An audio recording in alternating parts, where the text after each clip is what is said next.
आज हमारा टॉपिक है force on a moving charge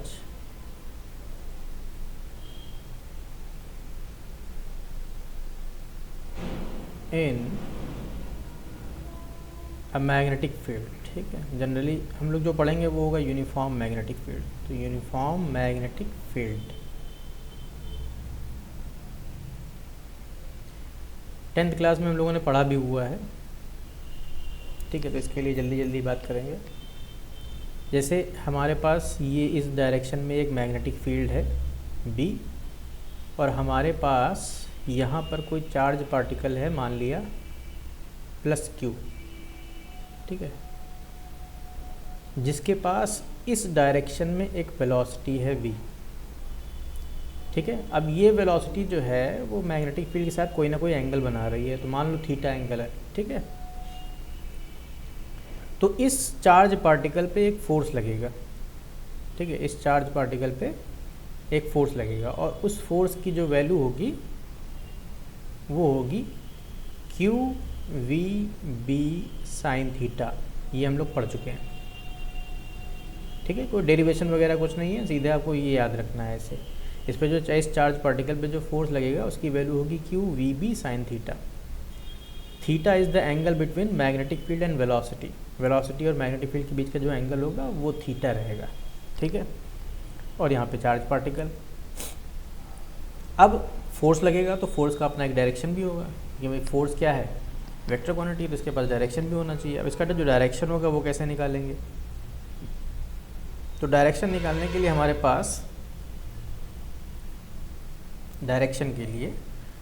pass left hand Fleming's rule है।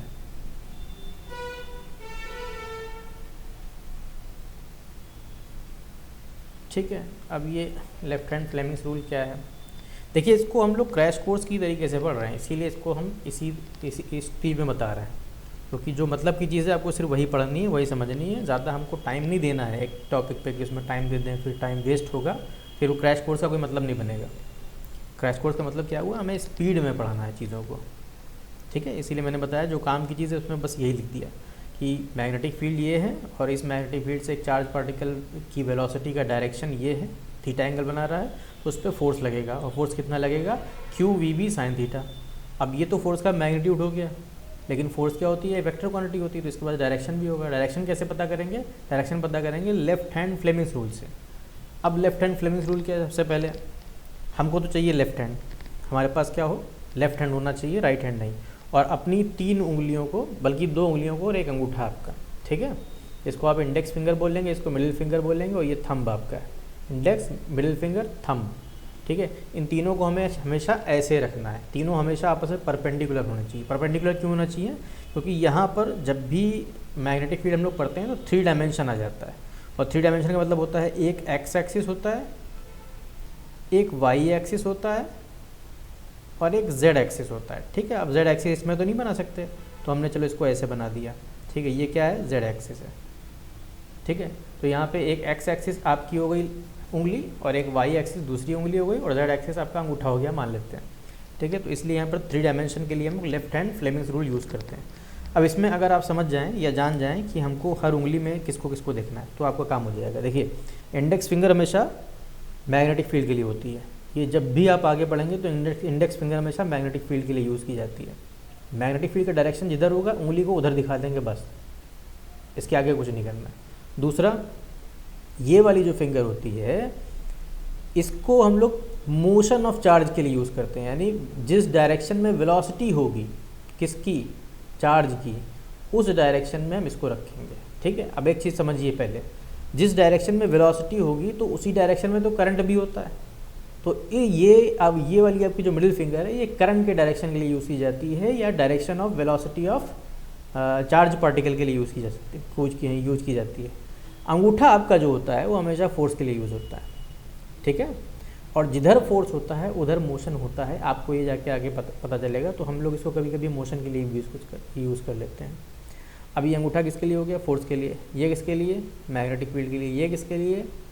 वेलोसिटी के लिए। ये किसके लिए? फोर्स के लिए।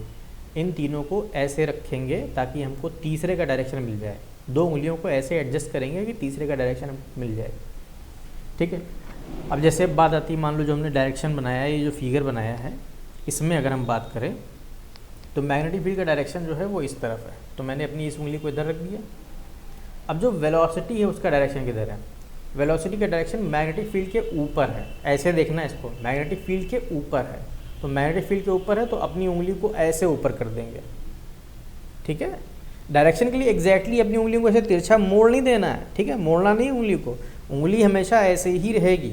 बस जैसे हमने मैग्नेटिक फील्ड रखा, अब मैग्नेटिक फील्ड के पास देखना है हमको डायरेक्शन ऑफ वेलोसिटी किस तरफ है, मैग्नेटिक फील्ड के ऊपर है कि मैग्नेटिक फील्ड के नीचे है। ठीक है, तो मैग्नेटिक फील्ड के ऊपर है वेलोसिटी, तो हम इसको ऊपर कर देंगे ऐसे। ठीक है, अब ये जो अंगूठा है वो किसको दिखाएगा? Direction of force. तो फोर्स का डायरेक्शन किधर हो गया? इनसाइड। तो हम यहाँ पे लगा देंगे क्रॉस। क्रॉस क्या शो करता है? Direction of force. ठीक है, सिंपल सा है। अब फोर्स के लिए आपको क्या समझ में आया? पहली बात, डायरेक्शन ऑफ फोर्स किधर है? डायरेक्शन ऑफ फोर्स किधर है? Always perpendicular to the plane of magnetic field and velocity. Velocity और मैग्नेटिक फील्ड जिस प्लेन पे बने होंगे उसके परपेंडिकुलर डायरेक्शन में फोर्स होगा, बस ये याद रखना। ठीक है, उसके परपेंडिकुलर डायरेक्शन में आपका फोर्स होगा।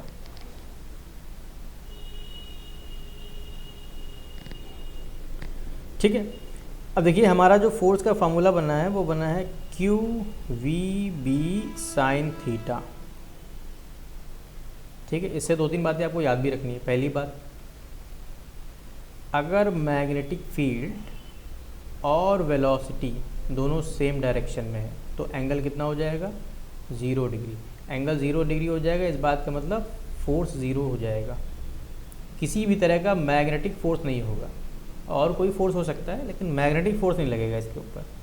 ठीक है, यहाँ पे हम लोग मैग्नेटिक फोर्स की बात कर रहे हैं क्योंकि मैग्नेटिक फील्ड में फोर्स लग रहा है, इसलिए मैग्नेटिक फोर्स है। इसी तरह इसका उल्टा भी आप कर सकते हो। उल्टा मतलब मैग्नेटिक फील्ड इस तरफ है और वेलोसिटी इस तरफ है।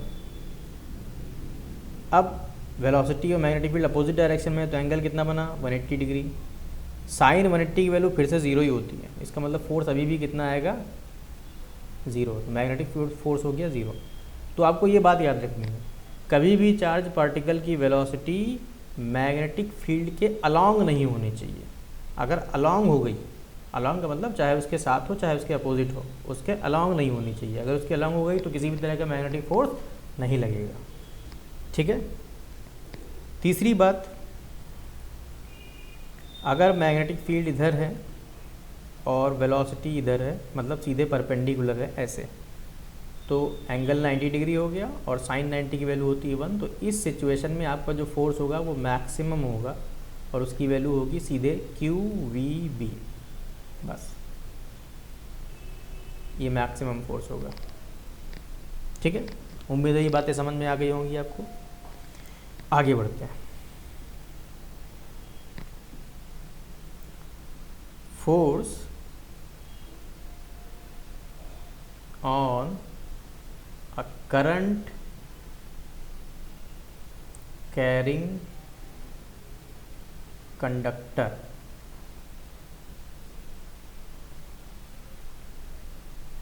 placed in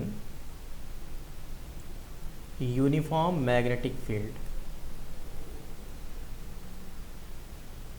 ओके, इस बार हमने क्या कर लिया? सीधे कंडक्टर मान लिया कोई, उस कंडक्टर में करंट फ्लो हो रहा है। ठीक है, तब देखते हैं कितनी मैग्नेटिक फील्ड होगी। ये हमारे पास मान लेते हैं मैग्नेटिक फील्ड है। क्रॉस का मतलब गोइंग इनसाइड। यूनिफॉर्म है,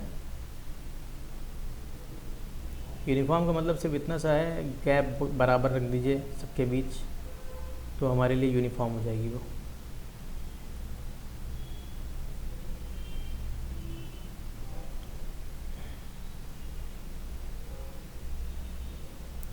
ओके, ये हमारी हो गई यूनिफॉर्म मैग्नेटिक फील्ड बी।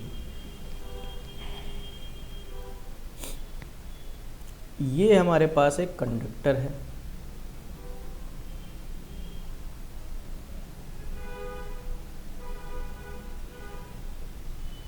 जिसमें करंट जा रहा है आई। ठीक है, तो क्या इस पे फोर्स लगेगा कि नहीं लगेगा? पहले तो ये बात, तो आंसर है फोर्स लगेगा। क्यों लगेगा? क्योंकि करंट का फ्लो होने का मतलब क्या होता है? इलेक्ट्रॉन का फ्लो होना। इलेक्ट्रॉन फ्लो कर रहे हैं ना, मतलब यहाँ पे कोई इलेक्ट्रॉन है जो इस तरफ जा रहा है with some drift velocity V, तो ये वी से इधर जा रहा है, ड्रिफ्ट वेलोसिटी से इधर जा रहा है। इसका मतलब इस चार्ज के पास मूवमेंट है, वेलोसिटी है, तो इसके ऊपर, इस इलेक्ट्रॉन के ऊपर तो फोर्स लगेगा ही लगेगा ना। तो इलेक्ट्रॉन के ऊपर फोर्स लगेगा तो एक इलेक्ट्रॉन थोड़ी ना है, बहुत सारे इलेक्ट्रॉन हैं। तो इसकी वजह से इलेक्ट्रॉन के ऊपर फोर्स लगने की वजह से हमारे इस पूरे के पूरे कंडक्टर के ऊपर फोर्स लगेगा। ठीक है, लेकिन हम लोगों को तो किससे पता है? हम लोगों को तो इलेक्ट्रॉन से पता है, यानी एक चार्ज पार्टिकल से पता है, तो हम लोग 1 बाय 1 करके निकाल लेते हैं। उसके लिए सबसे पहले ये जो कंडक्टर है उसकी कुछ प्रॉपर्टीज़ हमको मालूम होनी चाहिए। पहली बात, इसका एरिया ऑफ क्रॉस सेक्शन हमने मान लिया a और इसकी लेंथ हमने मान ली l। ठीक है, दूसरी बात, इसमें n क्या हो गया? Number of free electrons, number of free electrons है। तो इसके पास फ्री इलेक्ट्रॉन्स कितने हैं? कैपिटल N है। और इसमें एक स्मॉल n भी हम लिखेंगे। स्मॉल n क्या होता है आप लोगों को पता है? इसको हम लोग बोलते हैं इलेक्ट्रॉन डेंसिटी। तो ये इलेक्ट्रॉन डेंसिटी है इसके पास, स्मॉल n। ठीक है, जिसकी वैल्यू अगर आपको लिखना हो तो होती है small n is equal to number of electron divide by volume. जो भी वॉल्यूम होगा इस कंडक्टर का, उससे डिवाइड कर देंगे तो हमको इलेक्ट्रॉन डेंसिटी मिल जाएगी। ठीक है, तो ये इस कंडक्टर की प्रॉपर्टीज़ थी। अब आगे बढ़ते हैं, देखते हैं। सबसे पहले सिंगल इलेक्ट्रॉन की बात करते हैं। एक इलेक्ट्रॉन के ऊपर जो फोर्स लगेगा, फोर्स ऑन 1 इलेक्ट्रॉन, वो कितना होगा? ठीक है, उसको हम लोग मान लेते हैं F1। उसकी वैल्यू होगी सीधे ऊपर वाले फार्मूले से, Q V B sine theta formula होता है। तो क्यू की जगह पे आ जाएगा इलेक्ट्रॉन का चार्ज ई, वी की जगह पे आ जाएगा ड्रिफ्ट वेलोसिटी, और मैग्नेटिक फील्ड तो बी है, यहाँ पे आ जाएगा sine theta. Theta is the angle between magnetic field and velocity. अब मैग्नेटिक फील्ड इनसाइड है, वेलोसिटी इस तरफ है, तो उसके बीच का एंगल कितना होगा? तो आप कहेंगे 90 डिग्री होगा। तो हमारे पास F1 की वैल्यू हो जाएगी EVD इंटू बी। ये एक इलेक्ट्रॉन के ऊपर फोर्स लगेगा उतना आ गया। अब इसमें जितने भी इलेक्ट्रॉन होंगे सबके ऊपर फोर्स जो लगेगा वो इतना ही लगेगा। क्यों लगेगा? क्योंकि भाई इलेक्ट्रॉन का चार्ज तो यही है, वो थोड़ी ना बदलेगा। और ड्रिफ्ट वेलोसिटी मैंने बोला आपको कांस्टेंट रहती है, तो पूरे कंडक्टर, जो पूरा कंडक्टर होगा उसमें जितने भी इलेक्ट्रॉन होंगे सबके पास जो ड्रिफ्ट वेलोसिटी होगी वो VD ही होगी, वो कांस्टेंट रहेगी। और मैग्नेटिक फील्ड तो मेरी पहले से ही कांस्टेंट है। इसका मतलब जितने भी इसके अंदर फ्री इलेक्ट्रॉन्स हैं सबके पास फोर्स, सबके ऊपर जो फोर्स लग रहा होगा वो यही लगेगा। पहली बात ये हो गई। ठीक है, दूसरी बात, जितने भी आपके इलेक्ट्रॉन इसके अंदर होंगे फ्री इलेक्ट्रॉन, उन सब के ऊपर जो फोर्स लगेगा उसका डायरेक्शन भी सेम होगा। ठीक है, मैग्नीट्यूड सेम है, डायरेक्शन भी सेम होगा। क्यों? क्योंकि देखिए मैग्नेटिक फील्ड और वेलोसिटी दोनों का डायरेक्शन सेम है सारे इलेक्ट्रॉन्स के लिए। सब सारे इलेक्ट्रॉन्स की ड्रिफ्ट वेलोसिटी किधर होगी? राइट से लेके लेफ्ट की तरफ होगी ना। तो राइट से लेके लेफ्ट की तरफ मूव कर रहे हैं, मैग्नेटिक फील्ड इनसाइड है, तो सबके ऊपर फोर्स किधर लगेगा? एक ही डायरेक्शन में लगेगा। तो सबके ऊपर फोर्स अगर एक ही डायरेक्शन में लगेगा तो ऐसे जितने भी इलेक्ट्रॉन होंगे सबको हम ऐड कर लेंगे। ऐड करने पर जो हमारे पास आएगा वो नेट फोर्स होगा। तो नेट फोर्स क्या होगा? जितने भी होंगे, मान लो F1 F2 करते करते जितने भी होंगे सबको हम मान लेते हैं Fn तक, सबको ऐड कर लेंगे। और ऐड करने का मतलब सीधे यहाँ पर सिंपल सा है कि ये वैल्यू सेम है और इसको कब तक ऐड करना है? n तक ऐड करना है, क्योंकि इलेक्ट्रॉन मेरे पास कितने हैं? n है, कैपिटल N है, तो इसको n तक ऐड करना है। और n तक ऐड करने का तरीका क्या होता है? n से मल्टीप्लाई कर दो, तो n times EVD into B, ये हो गया। n की वैल्यू आप चेंज करना चाहें तो इस फॉर्मेट में, यानी इलेक्ट्रॉन डेंसिटी के फॉर्मेट में लिखना चाहें लिख सकते हैं। अब इलेक्ट्रॉन डेंसिटी क्या होती है? n upon v। n upon v, v मतलब वॉल्यूम। वॉल्यूम मैंने आपको निकालना बताया हुआ है। किसी भी कंडक्टर का वॉल्यूम निकालना हो या किसी भी चीज़ का वॉल्यूम निकालना हो तो सीधा सिंपल सा होता है area of cross section into length. तो एरिया ऑफ क्रॉस सेक्शन को उसकी लेंथ से मल्टीप्लाई कर दो बस। तो हमारे पास n की वैल्यू आ जाएगी n into A into L, यहाँ पर पुट कर देंगे तो n into A into L, ठीक है, E V D into B, ये आ गया नेट फोर्स।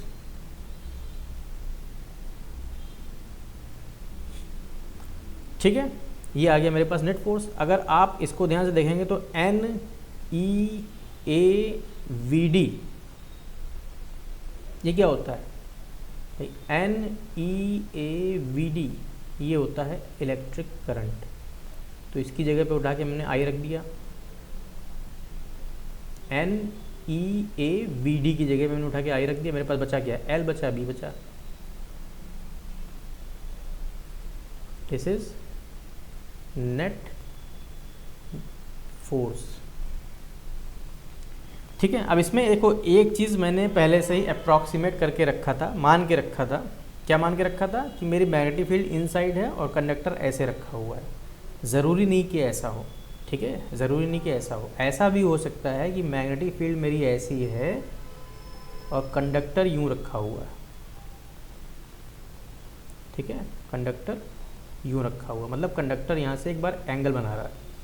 तो अगर एंगल बना रहा है तो ये जो यहाँ पे साइन 90 हो गया था, यहाँ पे साइन 90 नहीं होगा, साइन थीटा हो जाएगा। तो हमारा जो जनरल फॉर्मूला है,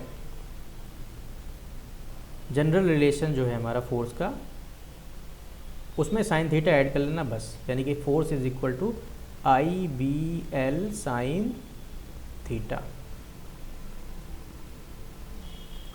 ठीक है, बाकी इस सिचुएशन के लिए जो मैंने ऊपर बताया उसके लिए आई बी एल, ठीक है, बाकी आप याद रख सकते हैं तो ये वाला याद रखिए, आई बी एल साइन थीटा, इतना लगेगा फोर्स। ठीक है, अभी तो फोर्स लगेगा, बात आती है डायरेक्शन की। डायरेक्शन किधर होगा, तो देखिए डायरेक्शन के लिए मैंने आपको बताया हुआ है क्या, left hand Fleming's rule.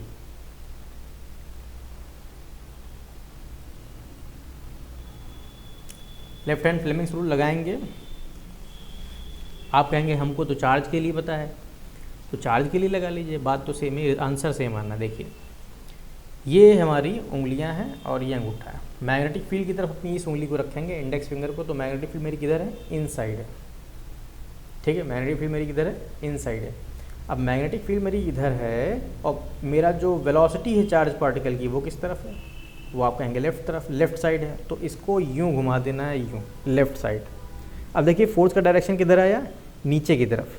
Force का डायरेक्शन किधर आया, नीचे की तरफ। लेकिन यहाँ पे नीचे नहीं होगा, क्यों नीचे नहीं होगा, क्योंकि ये हमने इलेक्ट्रॉन के लिए लिया है और अभी हमने जो ऊपर बताया था वो प्लस चार्ज के लिए, पॉजिटिव चार्ज के लिए था। तो पॉजिटिव चार्ज के लिए जो है वो इलेक्ट्रॉन के लिए अपोजिट हो जाएगा। तो इस इलेक्ट्रॉन के ऊपर जो फोर्स लगेगा वो ऊपर की तरफ लगेगा, यूँ। ठीक है, अपोजिट डायरेक्शन में हो जाएगा, इस बात को याद रखिए बस। इलेक्ट्रॉन के लिए हम लोग अपोजिट डायरेक्शन ले लेंगे। तो मैग्नेटिक फील्ड, मैग्नेटिक फोर्स जो इसके ऊपर लगेगा उसका डायरेक्शन ऊपर की तरफ होगा, अपवर्ड होगा। ठीक है, मेरे ख्याल से ये बात आपको समझ में आ गई होगी। अच्छा, एक चीज़ आप और देखना चाहें तो देख सकते हैं। अगर मुझे इस फॉर्मूले को, ये जो फॉर्मूला मैंने बनाया था Q V B sine theta, इसी को वेक्टर फॉर्म में लिखना हो तो वेक्टर फॉर्म में भी लिख सकते हैं। वेक्टर फॉर्म में लिखवा देते हैं, कभी कभी एग्जाम में लिखा जाता है वेक्टर फॉर्म।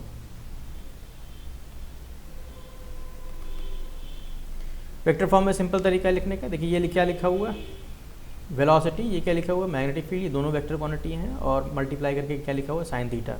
तो दो वेक्टर क्वांटिटीज़ को मल्टीप्लाई करके साइन थीटा लिखा हुआ है और रिजल्ट में भी मेरा वेक्टर क्वांटिटी आ रहा है। तो इसको हम क्रॉस बी करके लिख सकते हैं, यानी F is equal to Q, ऐसे ही लिखेगा और इसको लिख देंगे वी क्रॉस बी,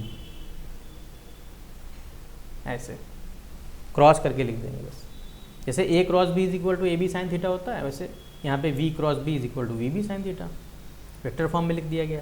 सेम यहाँ पे भी यही काम करेंगे। अगर मुझे इसको वेक्टर फॉर्म में लिखना है इसको, तो वेक्टर फॉर्म में कैसे लिखा जाएगा, f is equal to I, current तो वेक्टर क्वांटिटी है नहीं।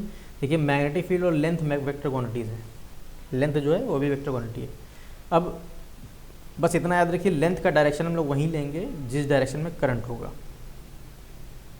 तो यहाँ पे लिख देंगे L cross B, B cross L नहीं लिखा जाता कभी, याद रखिएगा, L क्रॉस बी। ये हमारा वेक्टर फॉर्म में लिखने का तरीका है। ठीक है, उम्मीद है कि समझ में आ गया होगा।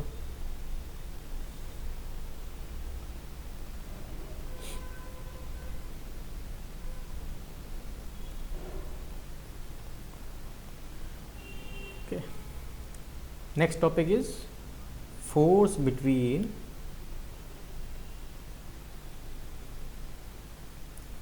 To parallel current carrying conductors। ठीक है, देखिए इसमें क्या है कि हमारे पास दो कंडक्टर हैं। एक कंडक्टर हो गया मान लेते हैं ये,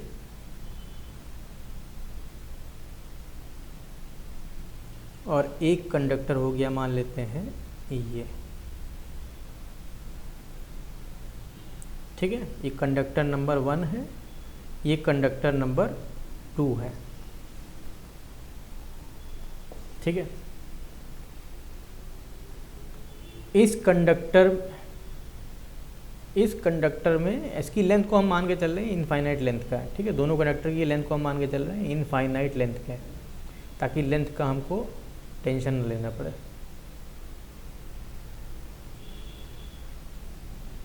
और इनके बीच की डिस्टेंस हम मान के चल रहे हैं स्मॉल डी। इसमें करंट जा रहा है यूँ I1, और इसमें करंट जा रहा है यूँ I2। ठीक है, दूसरी सिचुएशन अगर देखें कि हमारे पास ये कंडक्टर है और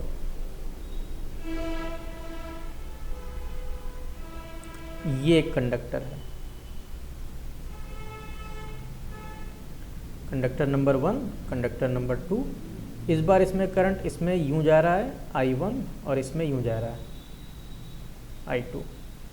ठीक है, दोनों में क्या चेंज है? दोनों में चेंज सिर्फ इतना सा है कि यहाँ पे करंट दोनों में सेम डायरेक्शन में है, और यहाँ पे करंट दोनों में अपोजिट डायरेक्शन में है। ठीक है, बस इससे मतलब है यहाँ पे करंट क्या है, इन सेम डायरेक्शन, और यहाँ पर इन अपोजिट डायरेक्शन।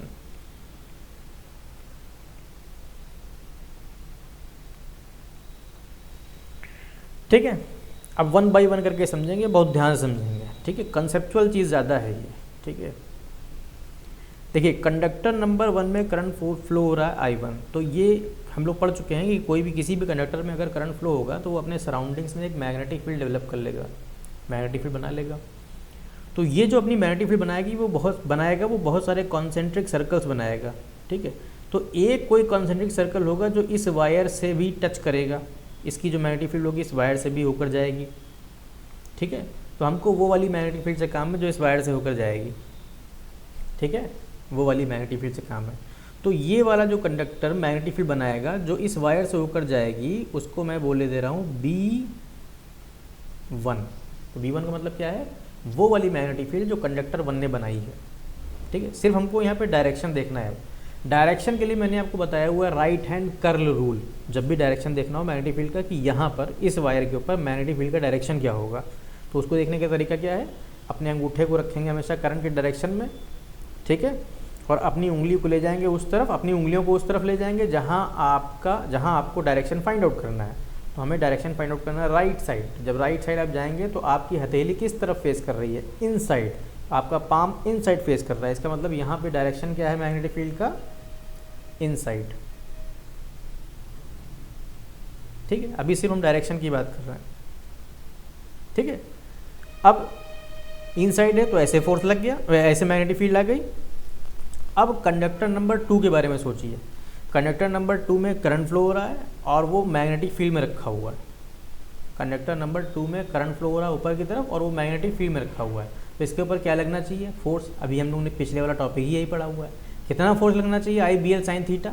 हमको भी वैल्यू से मतलब नहीं है, हमको सिर्फ मतलब अभी डायरेक्शन से किस तरफ फोर्स लगेगा वो बात इंपॉर्टेंट है, ठीक है। उसके लिए तरीका क्या है, लेफ्ट हैंड फ्लेमिंग्स रूल। अब लेफ्ट हैंड फ्लेमिंग्स रूल क्या बोलता है, अपनी इस उंगली को, इंडेक्स फिंगर को किधर कर देंगे, मैग्नेटिक फील्ड की तरफ। तो मैग्नेटिक फील्ड किधर है, इनसाइड। ये वाली उंगली को आप किधर रखेंगे, मोशन ऑफ चार्ज, जिधर वेलोसिटी ऑफ चार्ज पार्टिकल हो। वेलोसिटी ऑफ चार्ज पार्टिकल मतलब करंट का डायरेक्शन, तो इसको आप करंट के डायरेक्शन की तरफ रखेंगे। तो करंट का डायरेक्शन किधर है, ऊपर की तरफ। अब करंट का डायरेक्शन ऊपर की तरफ हो गया तो अंगूठा मेरा किस तरफ जा रहा है, इस तरफ जा रहा है। इसका मतलब इस कंडक्टर पे जो फोर्स लगेगा वो इस तरफ लगेगा। और ये फोर्स लगा कौन रहा है, ये फोर्स, पहली बात तो ये फोर्स लग किसके ऊपर रहा है, फोर्स लग रहा है 2 पर। लगा कौन रहा है, वायर 1। तो इसको हमने एक नाम रख दिया F21, सिर्फ नाम रखा है। F21 मतलब सिंपल इतना ही है, सिंपल सा, कि force on two due to 1, ठीक है। इसका मतलब सिर्फ इतना ही है, ठीक है। मेरे ख्याल से ये बात समझ में आ गई होगी। तो यहाँ से अगर आप सोचें तो आप कह सकते हैं कि जो कंडक्टर नंबर 1 है वो वायर 2 को पकड़ के अपनी तरफ खींच रहा है, वायर 2 को अपनी तरफ पकड़ के खींच रहा है। तो अगर ये वाला वायर, कंडक्टर नंबर 1 वायर 2 को अपनी तरफ पकड़ के खींच रहा है, तो इसके रिएक्शन में वायर 2 भी इसको अपनी तरफ पकड़ के खींचेगा। हम लोग देखेंगे करके ये भी खींचेगा, ठीक है, क्योंकि जहाँ एक्शन होता है वहाँ रिएक्शन भी होता है। तो अगर कंडक्टर नंबर 1 वायर 2 को अपनी तरफ पकड़ के खींच रहा है तो रिएक्शन में वायर 2 भी वायर 1 को अपनी तरफ खींचेगा। खींचना मतलब अट्रैक्शन। तो यहाँ पे कौन सा फोर्स काम कर रहा है, फोर्स ऑफ अट्रैक्शन,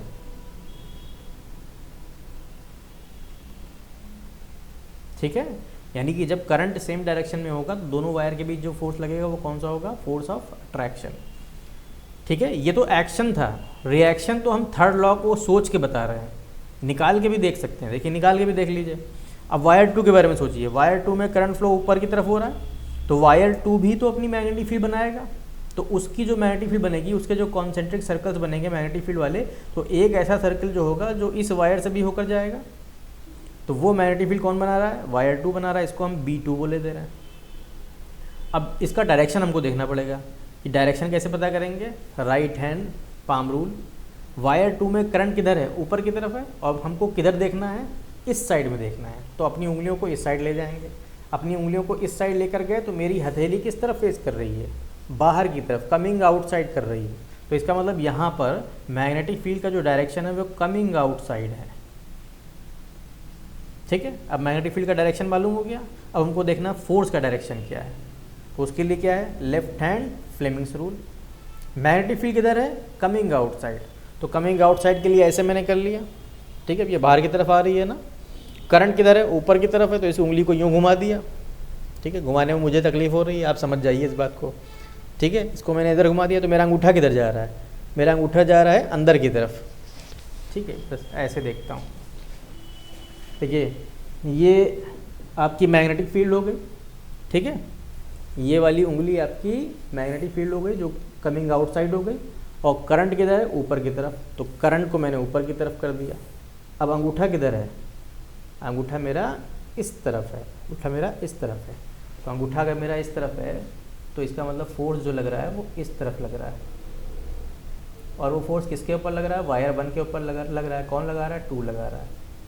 तो देखिए मैंने क्या बोला था, अगर वायर 1 वायर 2 को अपनी तरफ पकड़ के खींचेगा तो उसके रिएक्शन में वायर 2 भी वायर 1 को अपनी तरफ पकड़ के खींचेगा। एक्शन और रिएक्शन इसी को बोलते हैं, ठीक है। अब अगर दूसरी सिचुएशन पे हम जाएं, यहाँ पर जाएं, इसमें जाएं, इसको हमने बोल दिया A, और अब ये B वाले पे देखिएगा। वायर 1 में करंट ऊपर की तरफ है, तो ये जो मैग्नेटिक फील्ड इस तरफ बनाएगा वो होगी B1, और उसका डायरेक्शन होगा क्रॉस। मैंने भी यहाँ पे बताया था पीछे, क्रॉस होगा। अब सिर्फ हमको फोर्स देखना है, फोर्स का डायरेक्शन किधर होगा। तो फोर्स की डायरेक्शन के लिए सेम तरीका वही है। मैग्नेटिक फील्ड किधर है, इन साइड है। करंट किधर है, नीचे की तरफ है। फोर्स किधर लग गया, इस तरफ लग गया। फोर्स इस तरफ लग गया मतलब ये है डायरेक्शन ऑफ फोर्स। किसके ऊपर लगा, सेकंड वायर पे लगा। किसने लगाया, 1 ने लगाया। तो ये force on two due to 1 है। अब इस फोर्स की डायरेक्शन से क्या लग रहा है आपको, वायर 1 वायर 2 को धक्का दे रहा है, पुश कर रहा है, ठीक है। तो इसका मतलब वायर 2 भी रिएक्शन में वायर 1 को पुश करेगा।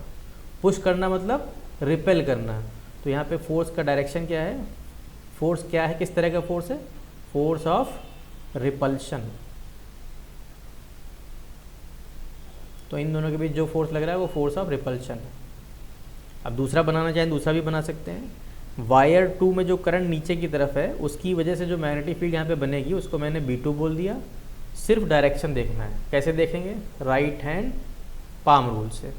करंट किधर है, नीचे की तरफ है, और अब हमें देखना अपनी उंगलियों को किस तरफ ले जाना है, इस तरफ ले जाना है। तो अगर हम अपनी उंगलियों को इस तरफ ले जाएंगे तो मेरा पाम किस तरफ है, इन साइड है। तो इसका मतलब मैग्नेटिक फील्ड किधर हो गई यहाँ पर, इन साइड। मैग्नेटिक फील्ड का डायरेक्शन मिल गया। अब हमको सिर्फ फोर्स का डायरेक्शन देखना है। फोर्स की डायरेक्शन के लिए क्या है, लेफ्ट हैंड फ्लेमिंग्स रूल। अपनी उंगली को, इस उंगली को यानी इंडेक्स फिंगर को किधर करना है, मैग्नेटिक फील्ड की तरफ, और ये वाली उंगली को किधर करना है, करंट की तरफ। तो करंट ऊपर है। अब मेरा अंगूठा किस तरफ आ गया, इस तरफ आ गया। ये क्या दिखा रहा है, direction of force. This is the direction of force, force on 1 due to 2। देखिए ये कंडक्टर 1 कंडक्टर 2 को रिपेल कर रहा था, तो रिएक्शन में कंडक्टर 2 कंडक्टर 1 को रिपेल कर रहा है। ठीक है, यानी 1-2 और 2-1 दोनों एक्शन और रिएक्शन पेयर हैं, बस इतना याद रखिए। 1-2 और 2-1 दोनों एक्शन और रिएक्शन है। इसका मतलब जो 2-1 की वैल्यू होगी, जो 2-1 का मैग्नीट्यूड होगा, वही 1-2 का मैग्नीट्यूड होना है। मैग्नीट्यूड में कोई चेंज नहीं होगा, मैग्नीट्यूड दोनों के सेम रहेंगे। ठीक है, आपने थर्ड लॉ पढ़ा होगा न्यूटन का, लॉज ऑफ मोशन में। तो मैग्नीट्यूड में चेंज थोड़ी ना होता है, सिर्फ डायरेक्शन में चेंज होता है। तो एक्शन रिएक्शन में दोनों के डायरेक्शन अपोजिट होते हैं, लेकिन मैग्नीट्यूड सेम होता है। तो आप कोई भी एक निकाल लेंगे, आपका काम चल जाएगा। चलिए इतनी बातें हो गई हैं, वैल्यू तो निकाल के देखते हैं। तो वैल्यू में चलिए 1-2 निकाल लीजिए आप, 1-2 निकाल लेते हैं। किसी का भी निकाल लीजिए, चाहे रिपल्शन वाले में का निकाल लीजिए, चाहे अट्रैक्शन वाले में का निकाल लीजिए, दोनों में वैल्यू सेम आनी है। देखिए कैसे। अब यहाँ पे फोर्स का जो फार्मूला लगेगा वो तो ये लगेगा ऊपर वाला, IBL sin थीटा। ठीक है, बस एक चीज़ यहाँ पे आपको समझनी है, यहाँ पे हमको वायर की लेंथ नहीं पता है, तो हम लोग यहाँ पे एग्जैक्टली IBL sin थीटा नहीं लगाते हैं। हम लोग यहाँ पे लगाते हैं फोर्स पर यूनिट लेंथ।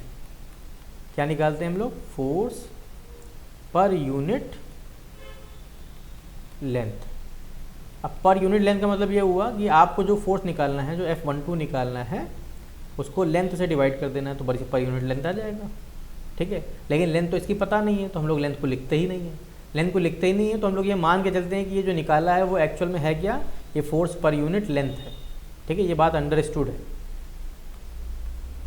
कितना आएगा, तो ये आएगा IBL तो है नहीं, ठीक है, पर यूनिट लेंथ निकाल रहे हैं हम लोग, साइन थीटा। ये तो फॉर्मूला हो गया। आई कौन सा, फोर्स किसके ऊपर लगा है, फोर्स लगा है फोर्स लगा है कंडक्टर 1 पे, तो करंट हम उसी का लेंगे, यानी कि I1।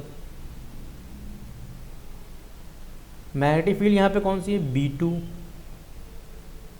एंगल कितना है भाई, एंगल देख लीजिए, मैग्नेटिक फील्ड और लेंथ के बीच का एंगल देखा जाता है। तो करंट हमारा ये है, इसका मतलब लेंथ हमारी, लेंथ का डायरेक्शन यही ले लेंगे, और मैग्नेटिक फील्ड इनसाइड है तो एंगल हो गया 90 डिग्री। तो हमारे पास आ गया I1 × B2। अब सिर्फ B2 की वैल्यू लिख दें, हमारा काम बन जाएगा। मैग्नेटिक फील्ड, इसके लिए हम लोग पीछे पढ़ चुके हैं। इस कंडक्टर ने, ये जो इनफाइनाइट लेंथ का है, इसने यहाँ से D डिस्टेंस पे, भाई इन दोनों वायर के बीच का डिस्टेंस क्या था, D था, D डिस्टेंस पे एक मैग्नेटिक फील्ड बनाई है। उसकी वैल्यू क्या होगी, इनफाइनाइट लेंथ का वायर है, ठीक है, तो उसकी वैल्यू थी μ0 I/2πr। r की जगह पे क्या है, डिस्टेंस है 2πd, और ये करंट कौन सा, जिसने बनाई है मैग्नेटिक फील्ड, तो ये I2 हो गया। तो हमारे पास जो वैल्यू आई है वो हो गया I1 I2 μ0 2πd। This is force per unit length. यहाँ पे हम फिर से लिख दे रहे हैं, क्या है, फोर्स पर यूनिट लेंथ। ठीक है, जिसको पर यूनिट लेंथ ऐसे याद ना रहे वो हमेशा ऐसे लिख दिया करे, ठीक है, ताकि उसको पता रहे कि हाँ भाई ये फोर्स पर यूनिट लेंथ है। ठीक है, F12। ओके, ये फार्मूला है, यही फार्मूला दोनों में निकलेगा। आप दूसरे में खुद से निकाल के देख सकते हैं, मुझे सिर्फ आपको कंसेप्ट समझाना था कि करंट कैरिंग कंडक्टर अगर पैरेलल में रखे जाएं तो उनमें फोर्स लगेगा। फोर्स लगने के लिए दो सिचुएशंस हैं। अगर करंट सेम डायरेक्शन में है तो अट्रैक्शन का फोर्स लग जाएगा, अपोजिट डायरेक्शन में है तो रिपल्शन का फोर्स लगेगा, और उसकी वैल्यू होगी ये। इस फॉर्मूले के बेसिस पर हम लोग एम्पियर की वैल्यू निकाल सकते हैं। ठीक है, एम्पियर की वैल्यू मतलब एम्पियर से डेफिनेशन। बहुत इंपॉर्टेंट टॉपिक है ये, एग्ज़ाम में अक्सर कई बार पूछा गया है। एम्पियर से डेफिनेशन, एम्पियर को क्या था? एम्पियर है करंट का यूनिट, इलेक्ट्रिक करंट का यूनिट क्या होता है? एम्पियर। तो उस एम्पियर की डेफिनेशन हम लोग ने पिछले क्लासेस में पढ़ी हुई है। क्या पढ़ी हुई है भाई? हमारे पास करंट की वैल्यू क्या थी? I is equal to Q upon T. तो हम लोगों ने पढ़ा हुआ है when 1 coulomb of charge passes through a cross section in 1 second, then 1 ampere current flows in circuit। ठीक है, ये एम्पियर की डेफिनेशन है। देखिए, हम लोग जब भी फिजिक्स में कोई नई फिजिकल क्वांटिटी बनाते हैं तो उसकी डेफिनेशन पता होनी ज़रूरी है, और उस फिजिकल क्वांटिटी का जो यूनिट होता है उसकी भी डेफिनेशन मालूम होना ज़रूरी है। तो आप लोगों ने जब करंट पढ़ा होगा तो उसकी एम्पियर की डेफिनेशन भी पढ़ी होगी छोटे क्लासेस में, तो ये डेफिनेशन होती थी। तो ये डेफिनेशन तो लिखने के लिए ठीक थी, लेकिन हम लोग डेफिनेशन जो लिखते हैं वो कोई ना कोई एक प्रिंसिपल मान के लिखते हैं। ठीक है, जिसको हम लोग बोलते हैं स्टैंडर्ड। तो किसी ना किसी स्टैंडर्ड के बेसिस पे होनी चाहिए उसकी डेफिनेशन। तो यहाँ पे इसका 1 एम्पियर मेज़र करने का जो स्टैंडर्ड था वो इस डेफिनेशन में मिल नहीं रहा था। क्यों नहीं मिल रहा था? क्योंकि 1 कूलम चार्ज पास करेगा। अब 1 कूलम चार्ज मेज़र कैसे करोगे? सबसे पहली बात तो ये कि 1 कूलम चार्ज पास हुआ, यही कैसे मेज़र करोगे? ये तो लिखने में ठीक है, मैथमेटिक्स के लिए ठीक है, लेकिन मेज़र कैसे किया जाएगा? तो मेज़र करने में दिक्कत थी, इसीलिए ये जो डेफिनेशन थी वो कुछ ज़्यादा अच्छी नहीं थी खास। लेकिन ये जो ऊपर जो कॉन्सेप्ट हम लोगों ने पढ़ा है, इसके बेसिस पे हम लोग स्टैंडर्ड मान के बता सकते हैं कि 1 एम्पियर करंट कितना होता है। कैसे? देखिए, हमने 2 वायर लिए,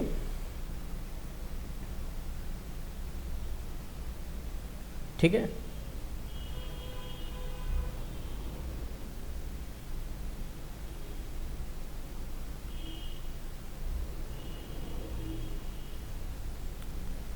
दो वायर लिए हमने। एक वायर जो है आपका रिजिड होगा और एक वायर जो होगा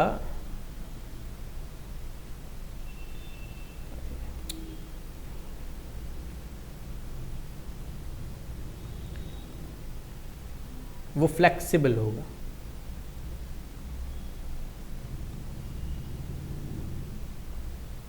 ठीक है, फ्लेक्सिबल का मतलब वो मुड़ सकता है।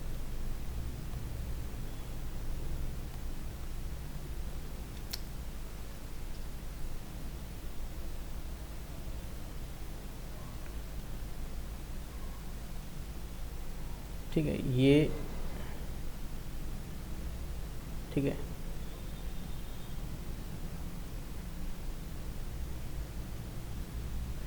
ठीक है। तो इसमें जो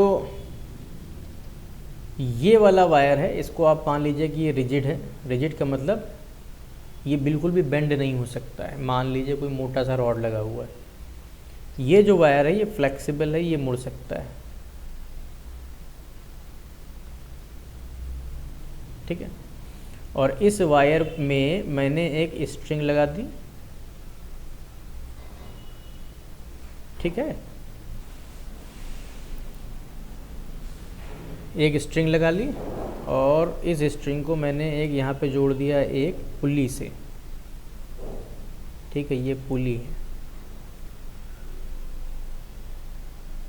और ये पुली से होती हुई स्ट्रिंग चली गई नीचे, और यहाँ पे हम लोग लगा लेंगे कोई ना कोई एक वेट, जिसकी वजह से नीचे एक आएगा फोर्स mg। ठीक है, अब ये जो वेट है उसकी वजह से इस स्ट्रिंग पे इस तरफ एक फोर्स लगेगा। अब ये जो फोर्स होगा ये ग्रेविटेशन का फोर्स होगा। भाई ग्रेविटी की वजह से लग रहा है, और ग्रेविटेशनल फोर्स को हम लोग तो मेजर करना जानते हैं, हम लोग पीछे पढ़ चुके हैं। अब ये जो दोनों वायर हैं हमने लिए हैं 1 मीटर के, मतलब इनकी जो लेंथ है वो 1 मीटर है और इनके बीच का जो डिस्टेंस है वो भी 1 मीटर है। ठीक है, अगर मैंने इधर प्लस जोड़ दिया, इधर माइनस जोड़ दिया, इसका मतलब दोनों में करंट जाएगा यूँ। ठीक है, और दोनों में सेम करंट जाएगा आई। तो दोनों में जो फोर्स लगेगा, यानी जो मैग्नेटिक फोर्स लगेगा वो कौन सा लगेगा, वो अट्रैक्शन का लगेगा। मतलब ये वाला जो वायर है वो इसको पकड़ के खींचेगा इस तरफ एक मैग्नेटिक फोर्स से, और उस मैग्नेटिक फोर्स की वैल्यू जो होगी वो पर यूनिट लेंथ के अकॉर्डिंग होगी I1 I2 mu nought upon 2πd। अभी आपने पीछे पढ़ा हुआ फोर्स पर यूनिट लेंथ। अब लेंथ की वैल्यू तो 1 मीटर है, मैंने क्या बोला था, लेंथ कितनी 1 मीटर है। I1 I2 यानी दोनों सेम है, तो ये I² हो जाएगा इंटू म्यू नॉट 2πd की जगह पे बना जाएगा। तो हमारा जो फोर्स आया है उस फोर्स की वैल्यू हो जाएगी I² म्यू नॉट अपॉन 2π। ठीक है, अब ये जो म्यू नॉट अपॉन 2π जो है हम लोग इसमें काम कर सकते हैं। अगर 2 से मल्टीप्लाई ऊपर 2 से मल्टीप्लाई नीचे कर दें तो ये 4π बन जाएगा। ठीक है, यानी इसको पहले लिख देता हूँ। तो magnetic force is equal to I² into 2 mu nought upon 4π। ठीक है, अब म्यू नॉट अपॉन 4π की वैल्यू हम लोग को पता है पहले से, कितनी होती है 10⁻⁷। तो ये हो जाएगा 2 इंटू 10⁻⁷ इंटू I²। यहाँ तक अभी हमने सिर्फ कैलकुलेशन की है। अब अगर मान लें कि ये जो करंट फ्लो हो रहा है दोनों में 1 एम्पियर है, दोनों में जो करंट फ्लो हो रहा है वो 1 एम्पियर है, तो I की वैल्यू हमने मान ली अपने पास से 1 एम्पियर। तो यहाँ पे 1 रखोगे तो फोर्स कितना हो जाएगा 2 इंटू 10⁻⁷ न्यूटन। तो इसका मतलब ये जो फोर्स है मैग्नेटिक फोर्स है वो कितना होना चाहिए 2 इंटू 10⁻⁷ न्यूटन, इतना फोर्स होना चाहिए। अब ये फोर्स इतना है, ये कैसे आइडिया लगेगा, ये आइडिया लग जाएगा यहाँ से। अगर ये फोर्स लगेगा तो ये वायर इधर बेंड होने लगेगा। ठीक है, तो हम लोग इस तरफ वाले फोर्स को, ग्रेविटेशनल फोर्स को बढ़ा देंगे। कैसे बढ़ाएंगे, यहाँ पे वेट लगा देंगे। तो वेट लगाने से क्या होगा, इस तरफ के फोर्स की वजह से ये वायर धीरे धीरे इक्विलिब्रियम में आने लगेगा, यानी स्ट्रेट होने लगेगा। तो जब ये वायर स्ट्रेट हो जाएगा तो हम लोग यहाँ पे फोर्स को मेजर कर लेंगे, ये इस वेट को मेजर कर लेंगे, पता चल जाएगा कि ये जो फोर्स है 2 इंटू 10⁻⁷ है या नहीं है। तो देखा गया प्रैक्टिकली ये इतना फोर्स आया। तो यहाँ से डेफिनेशन बन गई, क्या बन गई,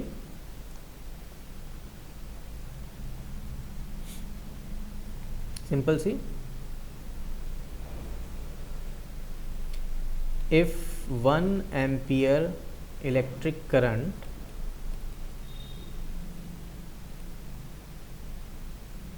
flows through 2 parallel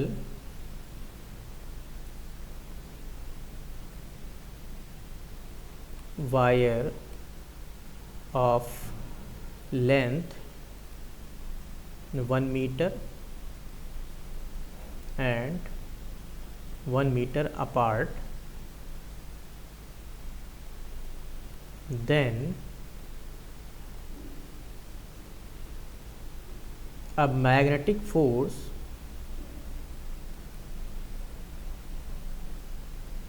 of exactly